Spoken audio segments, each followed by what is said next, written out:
जनहित में जारी। हमारे विचार में मेन स्ट्रीम मीडिया अपने दर्शकों के प्रति एक तरह का कंटेम्प्ट रखता है। वह अपने दर्शकों को बच्चों की तरह ट्रीट करता है। उसे लगता है कि दर्शक जटिल मुद्दे हजम नहीं कर पाएंगे, इसीलिए वह दुनिया भर के सारे कॉम्प्लिकेटेड मुद्दों को दर्शकों के सामने कार्टून के फॉर्म में पेश करता है। हम दुनिया के जटिल मुद्दों को आपके सामने सरल भाषा में लाने का प्रयास करेंगे। हमारे पास बेहतरीन विजुअल और ऑडियो इफेक्ट नहीं है, पर हम वादा करते हैं कि जब आप वीडियो देखकर उठेंगे तो पहले से ज्यादा इन्फॉर्म्ड होंगे। अगर हम इस बात में खरे नहीं उतरते हैं तो कमेंट सेक्शन गालियों के लिए खुला है। तो चलिए चलते हैं। Welcome to argumentative Indian. आज हम बोलीविया के बारे में बात करेंगे। बोलीविया के इलेक्शन के बारे में बात करेंगे। इसके बारे में बात करना क्यों इम्पोर्टेंट है, यह आपको वीडियो के एंड तक समझ में आ जाएगा, और स्पेसिफिक टू इंडिया क्यों इम्पोर्टेंट है ये भी समझ में आ जाएगा। और आखिर मेरे जैसा बेवकूफ़ आदमी क्यों इस बारे में बात कर रहा है और क्यों इस बारे में बात करनी पड़ रही है, ये मैं बीच में बताऊंगा। क्योंकि जिन लोगों को इस बारे में बात करनी चाहिए थी वो कॉपी पेस्ट कर रहे हैं। ठीक है, तो लेट्स स्टार्ट। सबसे पहले अभी चलते हैं। अभी इलेक्शन हुए हैं जहां पे मास 57% वोट के साथ जीती है, और कार्लोस मेसा जो सेकंड नंबर पे थे वो 36% के आसपास वोट मिले उन्हें। ठीक है, बट इस कहानी की शुरुआत एक साल के आसपास पहले से होती है। तो भाई साहब, एक साल पहले क्या हुआ कि एक साल पहले बोलीविया में इलेक्शन हुए। इलेक्शन में मोरालेस जीते। मैं ये क्यों कह रहा हूं, क्योंकि इस बात पे कोई डिस्प्यूट नहीं है कि मोरालेस जीते, इवो मोरालेस जीते। डिस्प्यूट इस बात पे है कि कितने परसेंटेज से जीते। वो इंपॉर्टेंट क्यों है? वो इसीलिए इंपॉर्टेंट है क्योंकि बोलीविया में आपको 10% से ज्यादा वोट लेने पड़ते हैं सामने नंबर 1 और नंबर 2 के बीच में कम से कम 10% का अंतर होना चाहिए, तब जाके वो आदमी राष्ट्रपति बनता है। नहीं तो फिर रन ऑफ इलेक्शन होता है जो टॉप 2 इस कैंडिडेट के बीच में होता है। ठीक है, इसीलिए। तो भाई किसने कहा कि ये प्रॉब्लमेटिक है? प्रॉब्लमेटिक है बोला ओएस ने, बोला कि हाईली इरेगुलर है। और जो ओएस ने बोला वो सबने कॉपी पेस्ट किया, और जो सबने कॉपी पेस्ट किया इंग्लिश की जितनी भी दुनिया है। पहली बात, मुझे अमेरिका से कोई प्रॉब्लम नहीं है। मेरा मानना है कि अमेरिका इतना शानदार मुल्क है जिससे बहुत कुछ सीखा जा सकता है, बट अमेरिकी इस्टेब्लिशमेंट से सीखने की जरूरत नहीं है, उसके भक्तगिरी करने की जरूरत नहीं है।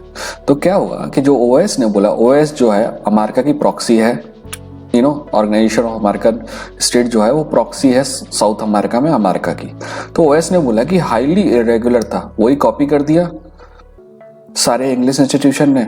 और जब इंडिया में बात आई तो मैंने जितने भी आर्टिकल इस बारे में पढ़े वो सब इसी से जुड़े हैं।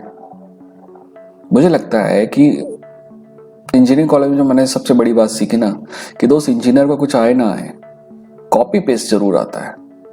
तो मुझे लगता है कि यहाँ के जो जर्नलिस्ट हैं उन्होंने सर्च किया बोलीविया इलेक्शन, और जो कुछ मिला मोस्टली इंग्लिश इंस्टीट्यूशन मिले होंगे उनको, और मोस्टली उनमें से अमेरिकन रहे होंगे। तो उन्होंने जो पढ़ा उसको हिंदी में लिखने के लिए ट्रांसलेट कर दिया और अंग्रेजी में रीराइट कर दिया ताकि प्लेजरिज्म ना आए। उनने इतनी भी मेहनत नहीं की, क्योंकि इस इलेक्शन में जो लास्ट वाला अक्टूबर इलेक्शन में है, मुझे नहीं पता बट मेरा ये बहुत अच्छा गैस है कि इंडियन ऑब्जर्वर भी गए होंगे उस इलेक्शन में, क्योंकि बोलीविया के साथ हमारे रिश्ते काफी अच्छे हैं। वो क्यों अच्छे हैं ये भी मैं बताऊंगा वीडियो के एंड में।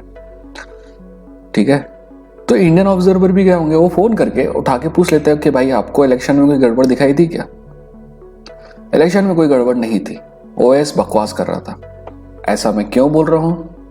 वो इसलिए दोस्तों कि अगर ओएस सही होता, ओएस का आर्गुमेंट था कि हाईली इरेगुलरिटी। रेगुलरिटीज क्या थी कि शुरू में वो दोनों लगभग बराबर चल रहे थे और फिर एकदम से मास को बहुत वोट मिलने लगे। मास बोले तो आपके इवो मोरालेस की पार्टी को। वो इसलिए कि शुरू में सबसे पहले जो वोट गिने जा रहे थे वो शहरी क्षेत्रों के थे जहां पे विपक्ष मजबूत था, और मास जो है वो इंडिजिनस लोगों का रिप्रेजेंटेशन करता है, जो 75% ऑफ द पॉपुलेशन है।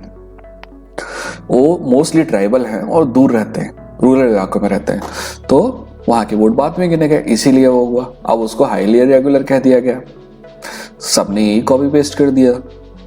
ठीक है, अमेरिका ने आर्मी को फोन उठाया, वहां की आर्मी को, तो इवो भाई को डिपोर्ट कर दिया गया। अब ईवो भाई को डिपोर्ट करने के बाद उसके डेप्यूटी को भी नहीं दिया गया, मैडम आनियस को दिया गया। ठीक है, क्या ये डेमोक्रेसी है? अब मैडम आनियस बहुत प्रॉब्लमैटिक महिला है, इनके बारे में आप इनके ट्वीट सर्च कीजिएगा तो आपकी आंखें फटी रह जाएंगी। सर्च कीजिएगा वो ट्वीट जो इन्होंने डिलीट कर दिए हैं, ठीक है ना, जिनीन आनियस के। इन्होंने वहां की जो ट्राइबल पॉपुलेशन है उसको जानवरों का दर्जा दिया, क्योंकि ये अपने आप को, मैडम जो हैं, ये अपने आप को वहां जो स्पेनिश कॉन्करर थे ना उनकी वंशज मानती हैं। वहां के जो लोकल लोग हैं उनको वो एंटी क्राइस्ट कहती हैं। और मैडम ने जब राष्ट्रपति भवन गई तो पता नहीं 3-4 फुट की बाइबल लेके गई थी कि उन्होंने बोला था कि ये प्योरीफाई करना है क्योंकि यहाँ पे एंटी क्राइस्ट लोग रह के गए। तो इस टाइप की महिला को बिठा दिया गया सत्ता में जहां पर उसका कोई हक नहीं था, पर डेमोक्रेसी के नाम पे बिठाया गया था ना। तो क्यों करना चाहिए था? पहले मैंने आपको समझा दिया कि मैं क्यों कर रहा हूं, क्योंकि जिन लोगों को ये काम करना चाहिए था वो कॉपी पेस्ट किए। अब इस महिला को डेमोक्रेसी के नाम पे बिठाया गया था ना, तो फिर चुनाव क्यों नहीं हुए तुरंत? क्यों नहीं हुए? क्योंकि चुनाव को तब तक डिले किया जाना चाहिए था जब तक कि मास को बर्बाद न किया जाए, राइट? अंदर से जब तक कि ये तय ना किया जा सके कि ईमानदारी से इलेक्शन हुए तो मास हारेगी ही हारेगी, तब तक इलेक्शन को डिले करना था। इसलिए पिछले अक्टूबर में डेमोक्रेसी के नाम पे डेमोक्रेटिक इलेक्टेड आदमी को भगा दिया गया और एक महिला को बिठा दिया गया जिसको कोई ने चुना नहीं है। अब मैडम आईनीएस बोली कि जनवरी में इलेक्शन होगा, नहीं हुआ। फरवरी में होगा, बोले नहीं हुआ। मार्च में होगा, नहीं हुआ। उसके बाद कोरोना आ गया, मस्त बहाना मिल गया, बोले मई में होगा, नहीं हुआ। जून में होगा, नहीं हुआ। अगस्त की तारीख हुई, नहीं हुई। सितंबर, नहीं हुआ। अक्टूबर में फाइनली हुए और 57% वोट मिले। याद है मैंने आपको पहले, अगर आप बताया कि नहीं बताया ध्यान पता नहीं, पर जब मोरालेस जब जीता था ना तो तब भी मोरालेस को ये बोल रहे थे कि इरेगुलरिटीज हैं, धांधली हुई है, तब भी मोरालेस को 47% वोट मिल रहे थे। अभी जब इनके खुद के राज में इलेक्शन हुए ना तो उसकी पार्टी को 57% वोट मिले, 10% ज्यादा। गजब डिक्टेटर है भाई, जिसके वोट जो है ना दूसरी पार्टी जब इलेक्शन करा रही है तो बढ़ रहे हैं। इसका मतलब पहले भी धांधली नहीं हुई थी, ठीक है। और जब वहां के लोगों को लगा कि हमारे द्वारा डेमोक्रेटिकली इलेक्टेड आदमी को हटा दिया गया है तो उन्होंने और गुस्से में वोट दिया, पहले से 10% ज्यादा,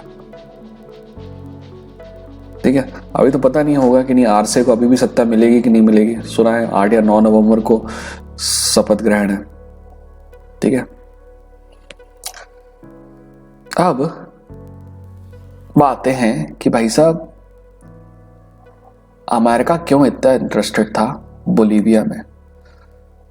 बोलीविया में अमेरिका नहीं, बोलीविया वैसे बहुत छोटा सा मुल्क है, अगर आप ग्लोब में उंगली भी रख दोगे ना तो वो मुल्क छुप जाएगा, इतना छोटा है। तो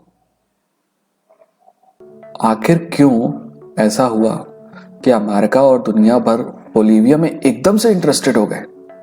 वेनेजुएला में तो बाजू में आसपास पे ही वेनेजुएला है, वहां तो ऑयल है। बोलीविया में तो उतना भी ऑयल नहीं है, थोड़ा बहुत है।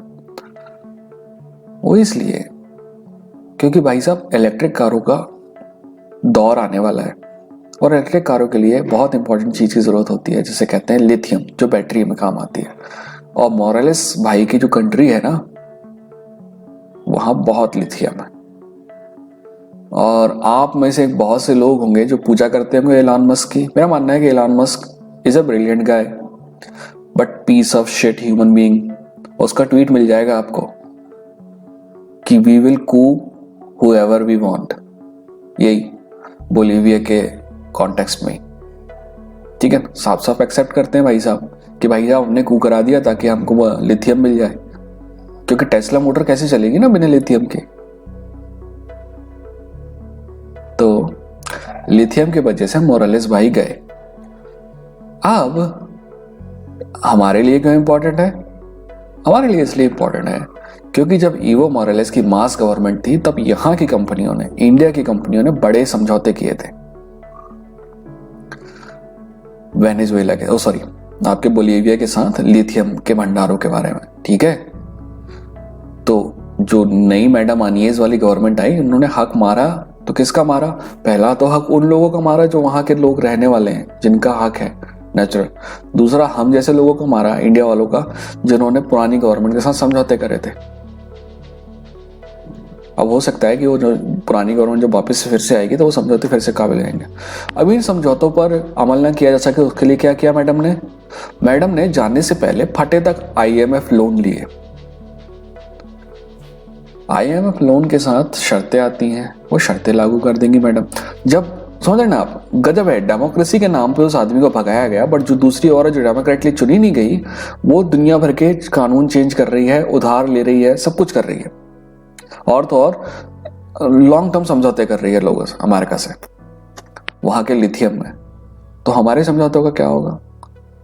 इंडिया का क्या, इंडिया का कोई हक नहीं है उधर पे? हमने तो समझौता किया था ना वहां जो गवर्नमेंट थी उससे।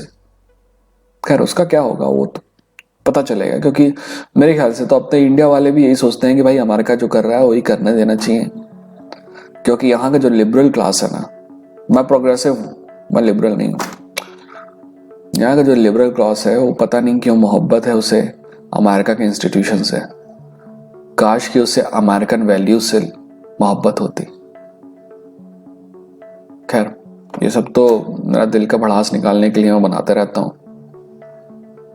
अच्छा लगे तो लाइक करिएगा, सब्सक्राइब, और वो जो घंटी वाला आइटम है वो टनटना दीजिएगा, है ना। और अगर आपको लगे ना कि किसी मुद्दे पे बात करनी चाहिए तो मैं करूँगा। मोस्टली कोशिश करता हूँ कि फॉरेन अफेयर्स कवर करूँ, या फिर जो चीज़ें इंडिया से रिलेटेड है वो कवर करूँ। आप में से कुछ लोग सोचते होंगे कि मैं इंडियन पॉलिटिक्स क्यों नहीं कवर करता, तो उसका जवाब बहुत सिंपल है दोस्त। नंबर 1, मैं कायर आदमी हूँ। नंबर 2, मेरे पास जमानत के भी पैसे नहीं है। ठीक है, तो अपना ख्याल रखिए। और कमेंट सेक्शन में अगर आपको बुरा लगा कुछ तो बिल्कुल गालियाँ दीजिएगा, आज़ाद मुल्क है। कम से कम कमेंट सेक्शन में तो आप अपनी आज़ादी का उपयोग कर ही सकते हैं, कहीं और करें ना करें। ठीक है, टेक केयर, बाय।